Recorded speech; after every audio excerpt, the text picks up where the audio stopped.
It makes sense now in hindsight, though, why product marketers are often given this responsibility, because they sit at this cross section of sales enablement, product strategy, and marketing. And you need to know why you're winning and losing deals to be at your best in all three of those domains.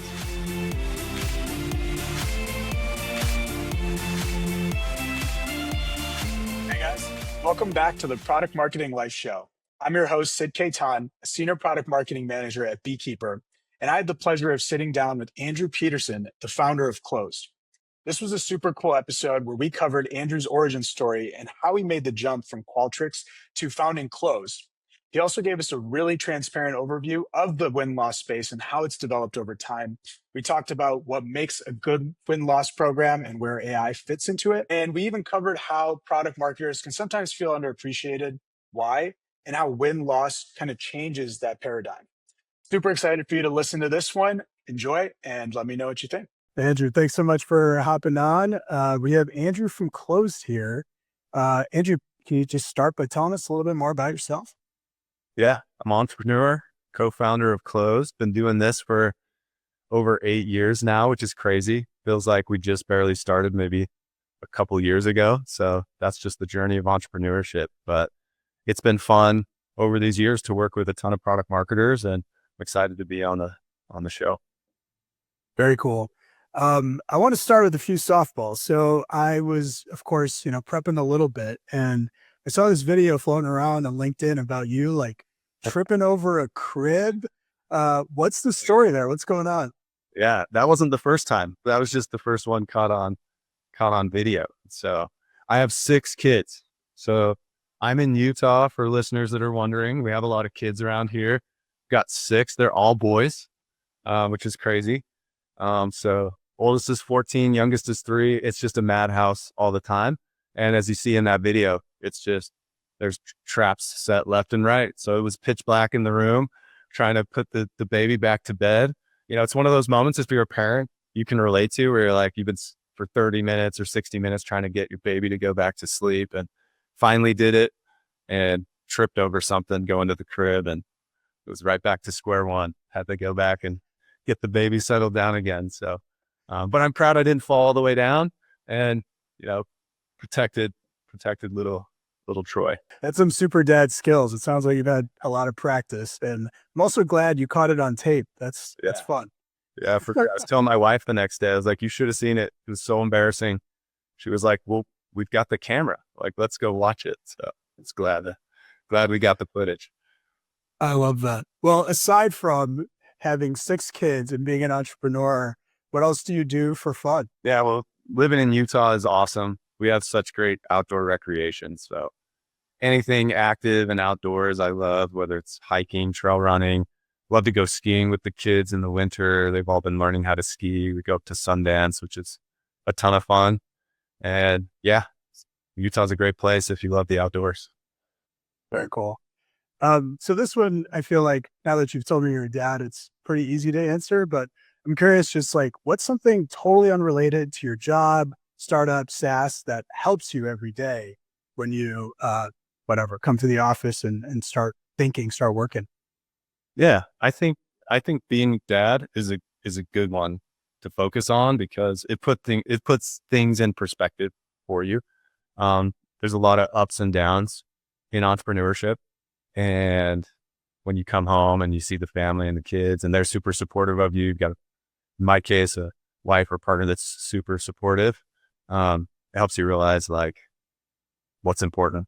And for some reason, it just keeps me kind of grounded and focused. It helps you empathize with your employees that are helping you build the company. That, there's a lot going on in life besides just building the business, and you've got to be understanding of that and try to be accommodating of that. And so we do our best to be supportive of our employees with families too, and build a great business, but also recognize the reason we're doing it is, number one, first and foremost, for everybody to support a healthy lifestyle and a family if they have one. I love that. It's hard to follow up with the talking about win-loss, but I would love to start talking about that. So you mentioned your business. Can you tell me a little bit more about the journey? How did you make your way into the space of win-loss, and then kind of the pathway to even co-founding Clozd? Yeah, for sure. I mean, back my first job coming out of college was in sales at a Utah company called Qualtrics. At the time, it was really small. It was 50 employees when I joined. And I was just super lucky to join a company that was on the cusp of a ton of success. So the company grew like crazy over the 8 years that I was there. We grew from 50 to like 1,500 employees. And you just get a great career education being at a startup that explodes like that. So I was really, really fortunate with the timing of joining Qualtrics. I was, blessed with a lot of opportunity to grow in my roles at Qualtrics and be given responsibilities that I was probably not qualified for. I for sure wasn't qualified for, but they just needed people to step up and take things on because the company was growing so fast.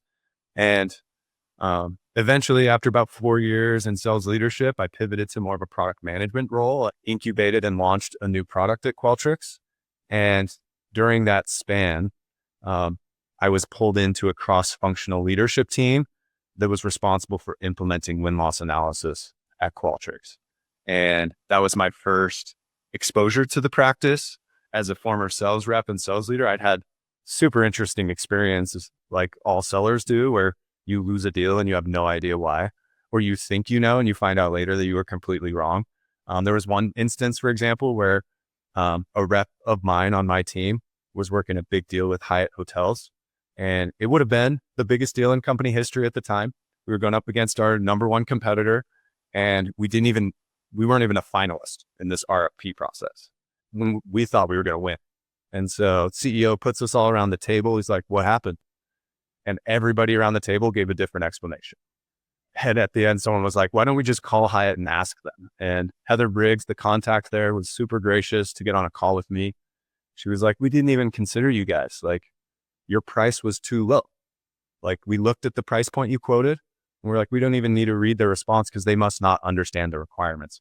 All the other vendors are coming in here, and Qualtrics is coming in here. Like, they must not really understand what we're asking for." So we lost the deal because we were priced way too low. It's like reps always think they lose deals because they're priced too high. So experiences like that led to us realizing at Qualtrics, we need good win-loss analysis. I was pulled in as part of a committee to implement that, was able to explore best practices, was able to, vet different vendors that could support us, and came out the other side of that experience, having selected one and worked with them, realizing like, hey, there's an opportunity for a much more tech-enabled solution provider that can make this process scale, that can make it much more streamlined and automated, that can integrate it with other systems and provide much clearer answers at scale for companies that are trying to do this. Then we're available at that point. Very cool. And I feel like you're the perfect person to answer this because you have the sales background. But like, sometimes I wonder, like, I don't know how well versed you are in the history, but I'm curious how this got so much traction with product marketers, right? Like, as you mentioned, sales is often very close to the problem, and maybe that is the problem. But I'm curious, like, how did this just become a product marketing ownership kind of owned activity?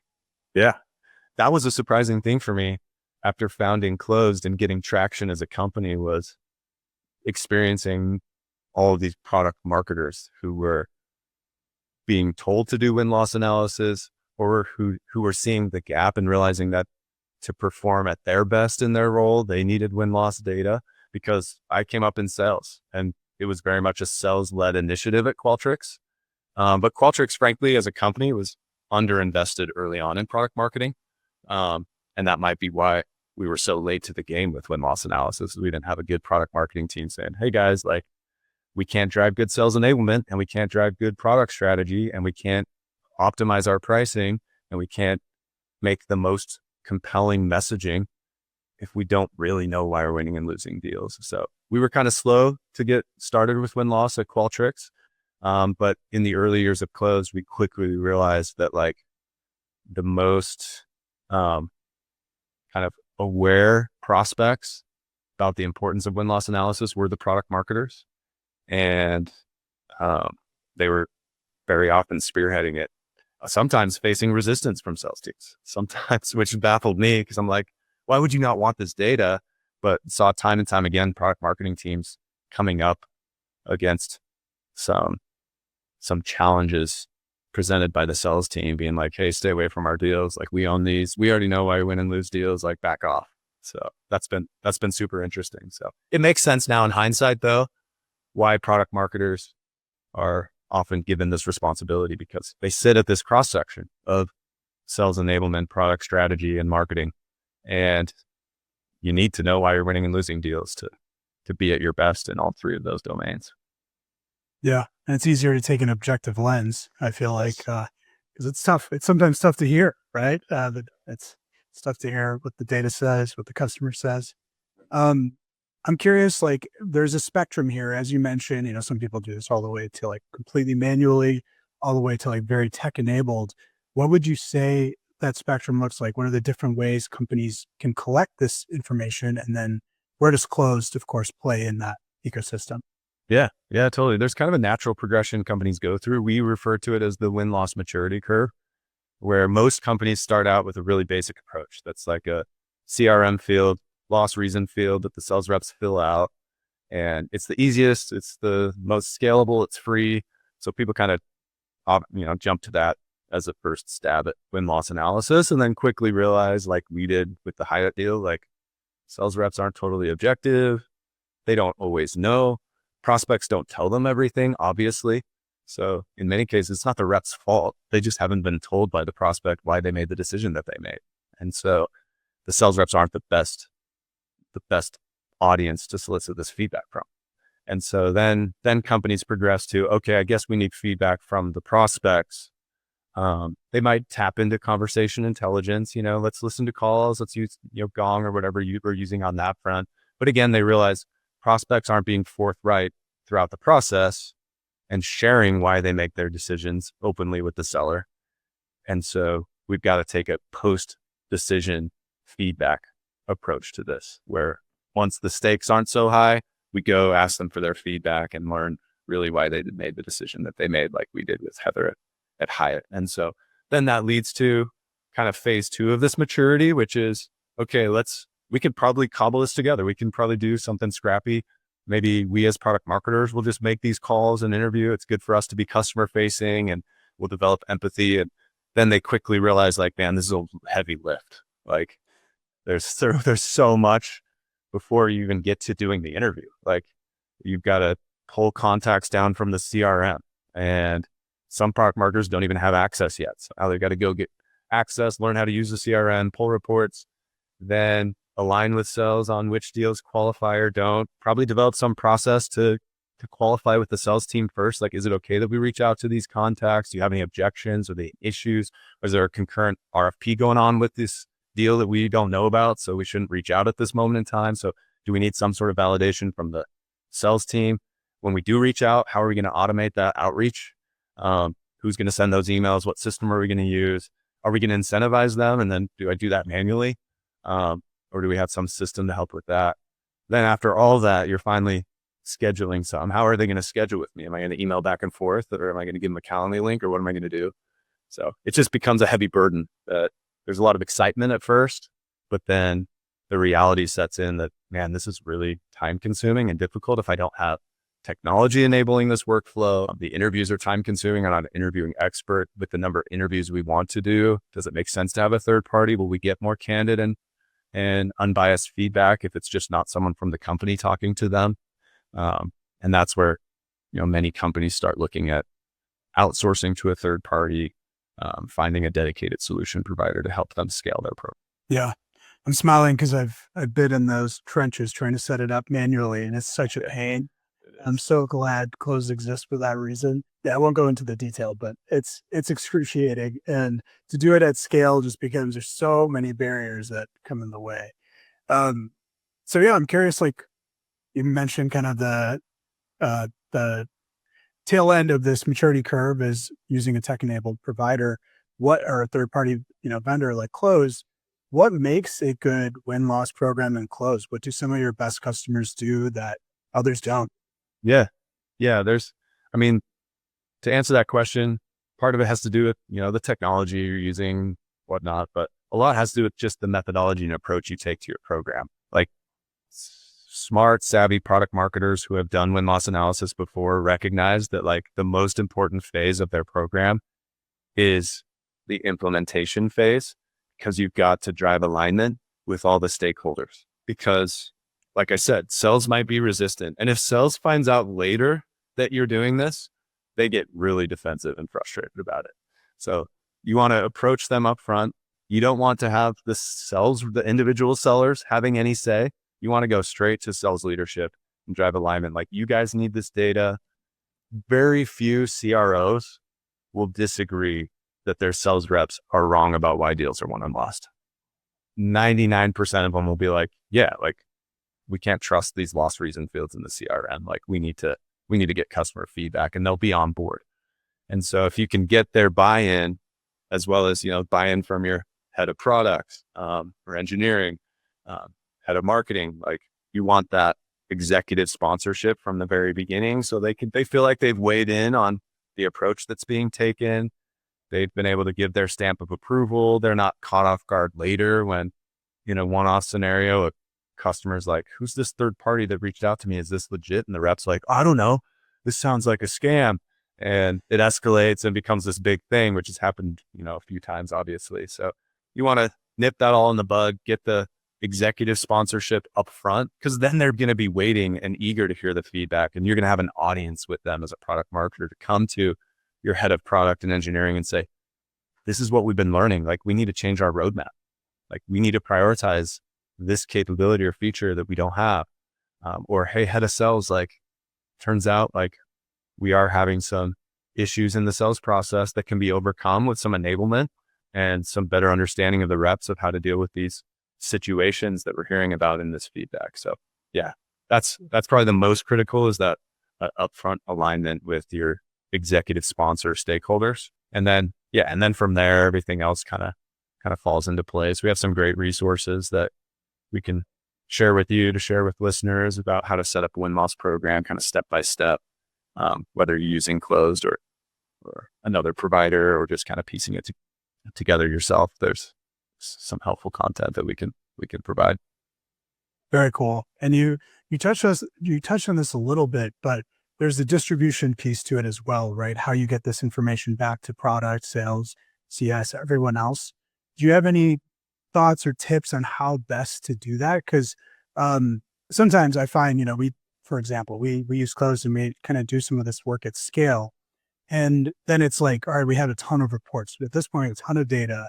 And it's like, how do we distribute this knowledge? There's, of course, many channels for it, and it all starts with leadership. But yeah, I'm curious from your perspective, how you would go about it to really make the most impact. Yeah.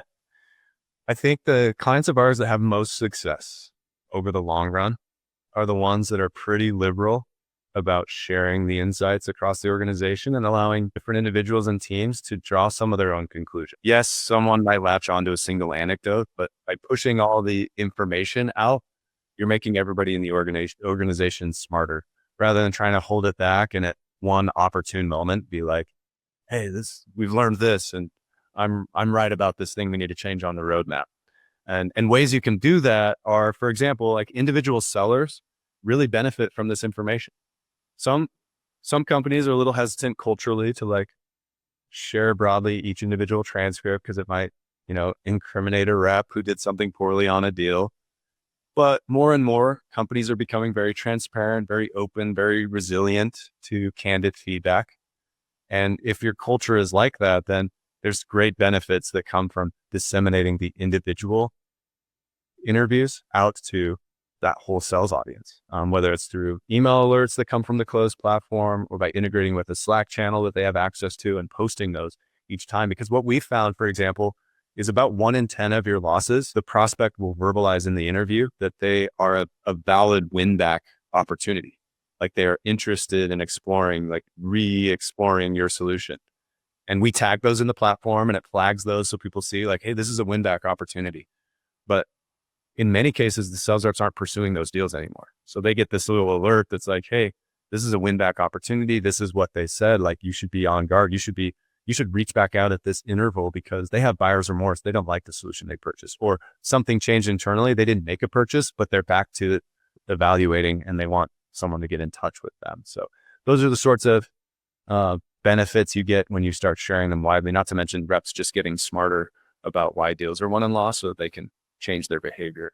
Then, of course, you do need to aggregate the feedback.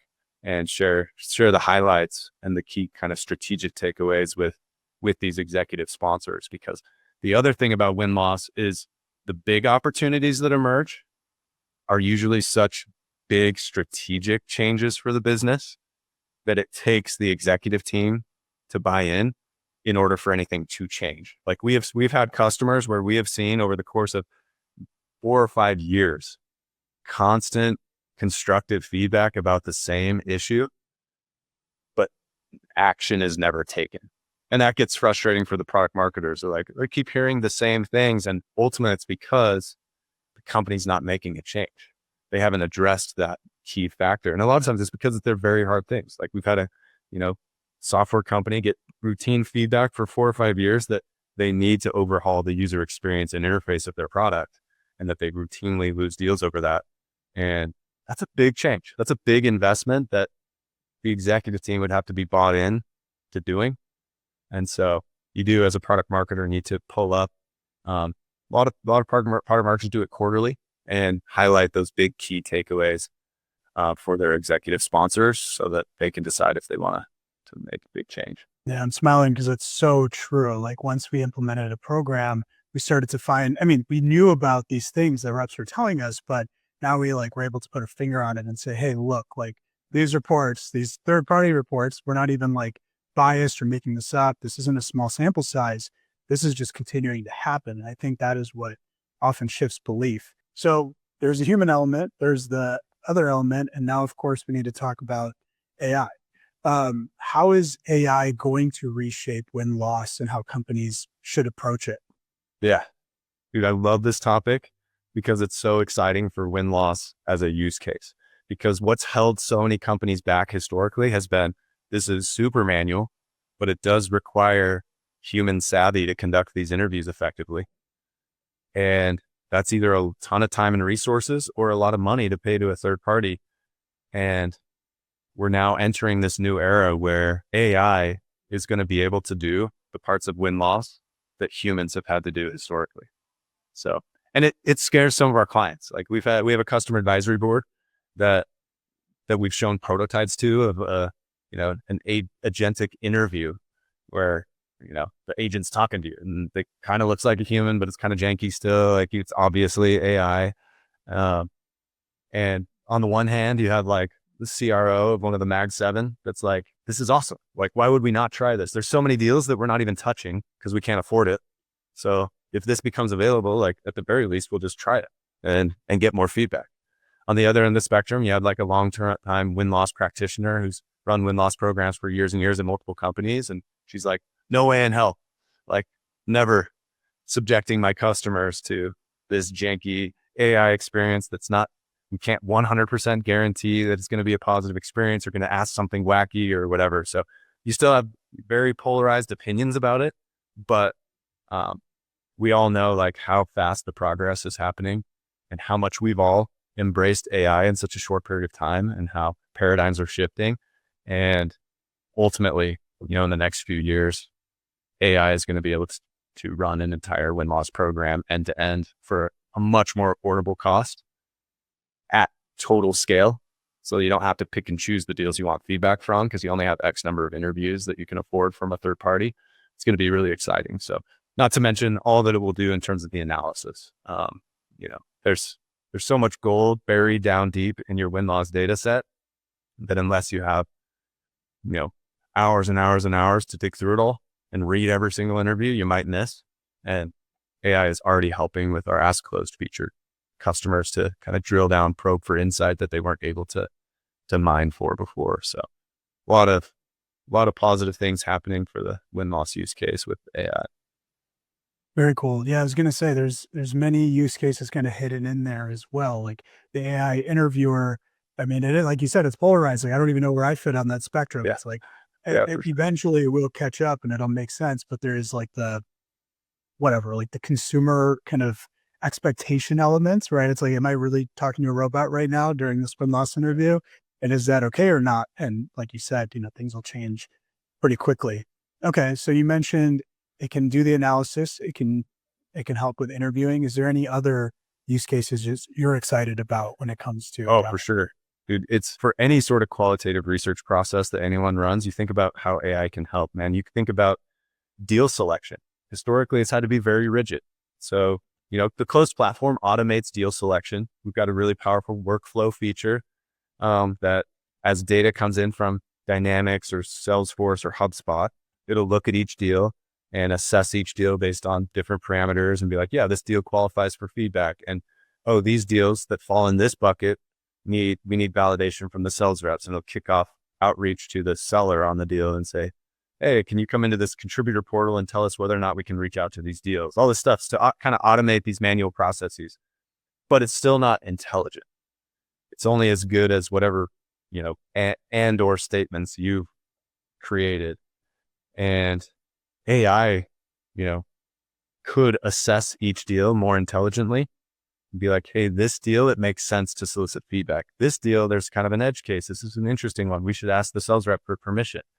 Or, this one, clearly we shouldn't reach out because I see in the other part of the CRM that this deal has another opportunity open. So I don't think we should reach out, just like a human would do if they had the time to really look through all the details. Then you move past deal selection and you're like, data's missing. Every company has issues with data hygiene. You're like, well, why don't we just connect to Gong or whatever conversation intelligence tool and scrape it and figure out who the primary contact was and what their information is.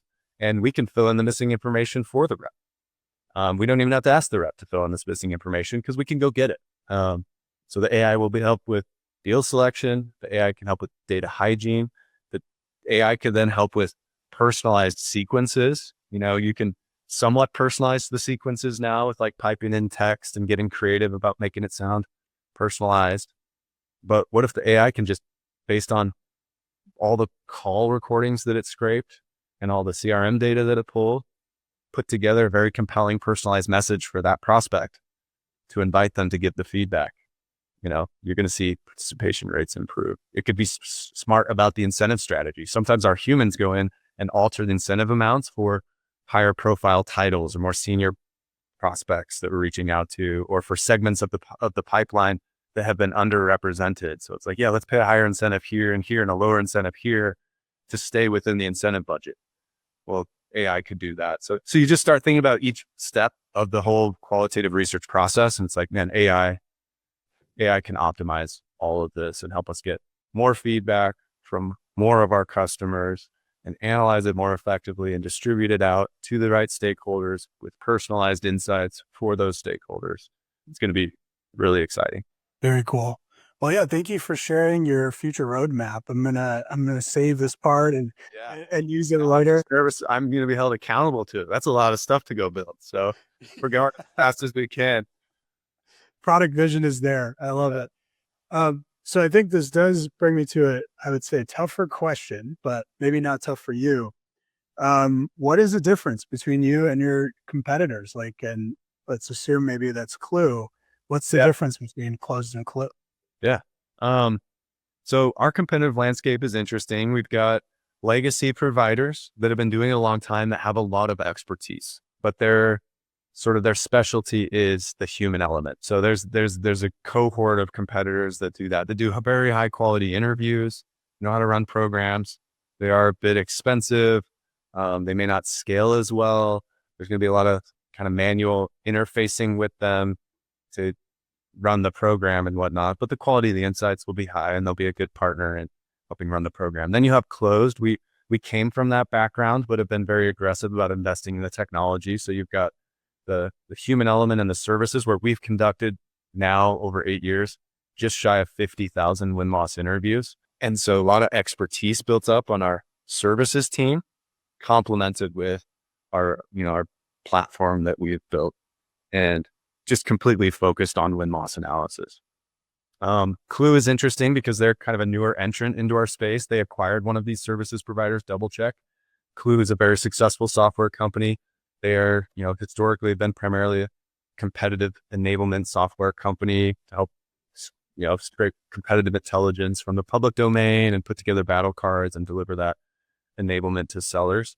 And they, like other battle card providers, recognize like win-loss is a great channel of insight about your competitors and can feed these battle cards. And so think they made the savvy move of acquiring DoubleCheck and now, applying their tech savvy to building out some of the functionality like what we have. They just haven't been at it as long. So in terms of like the maturity of their win-loss product, it's not where Clozd is. And they continue to innovate on the battle card side. So I think they've got a lot that they're working on. But definitely a competitor that we see in a lot of our deals. So yeah, it'll be interesting, I think, to pay attention to what new entrants emerge, because you've got legacy service providers, you've got Clue with the compete background coming in, but I expect there's going to be kind of AI first, AI native entrants coming into the space that will bring kind of a whole new perspective to win-loss analysis that will be really, frankly, exciting to kind of push the space forward and challenge us and our team to say, are we on our A game in terms of our innovation and what we're offering to our customers to continue to deserve to be considered a leader in win-loss. I love it. And you get to kind of do your own win-loss, right? Like a little meta, but you guys have to be drinking your own champagne. Yeah. Oh yeah. We're our biggest customer. We have the luxury of inviting every prospect to participate in an interview. A lot of our customers, a lot of product marketers in particular, are budget constrained. They're kind of limited in how much they can do. So they have to kind of throttle their programs and aim it at a key segment and then maybe aim it somewhere else the next quarter. Whereas we get the luxury of just going all out across all our deals. So we definitely run our own program. We call it Close for Closed. It's good. Nice. I love that. And I think I saw somewhere floating around. You launched something new. Would love to hear more. I think I don't want to say it wrong, so you're gonna know it better than I. Yeah. So this one's interesting because we've talked about AI and the opportunities there, but we also know we still have clients that value the human element. And so we just launched the Clozd Expert Network, which is a network we've pulled together of dozens of senior, like executive level individuals who can be matched to our clients to conduct some of their most important interviews. If they want to match like executive presence or whatnot on an interview, they're like, hey, for our most strategic accounts with our biggest customers where we were selling to, the C-suite, like we want to have a former C-suite executive from that industry to be on that call and conduct that interview. We now have this expert network that we can match them to an individual from their industry that's far along in their career, super seasoned, super experienced, that's willing to come on and conduct those interviews. So we're excited to see that take hold. Like I said, we do tons and tons of interviews ourselves. We have an awesome internal team of interviewers. This just kind of augments that with a new dimension for clients that, have that need. So they could do the bulk of their interviews with our in-house interview team. They could use our Flex interview technology to do some of their interviews automatically without humans. And then for key accounts, they could tap into one of our experts to match executive presence and augment their program in that dimension. I think that's really cool. And I'm sure you see higher completion rates and response rates from that. What's the insight that drove this? Is there any like specific segment that is this applies to most or? Yes. Yeah, it's definitely been driven by some of the more technical industries that we've started cracking into. You talk about, big banking, financial services, or cybersecurity, for example. Like,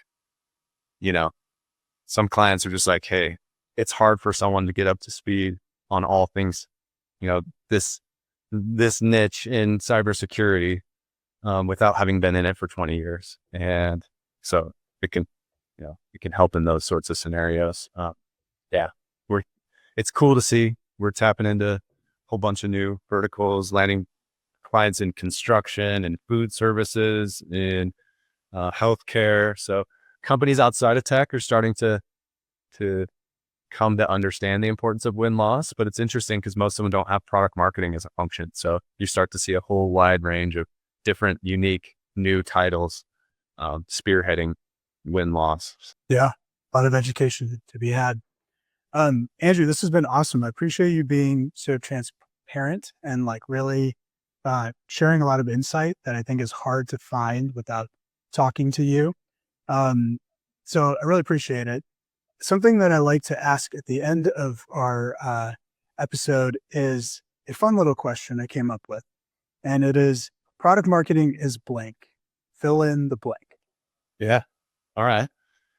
Let's see. First thing that comes to mind is probably underappreciated. I think I've had the chance in building Clozd to attend a lot of product marketing networking events and conferences, obviously talk to tons of our clients.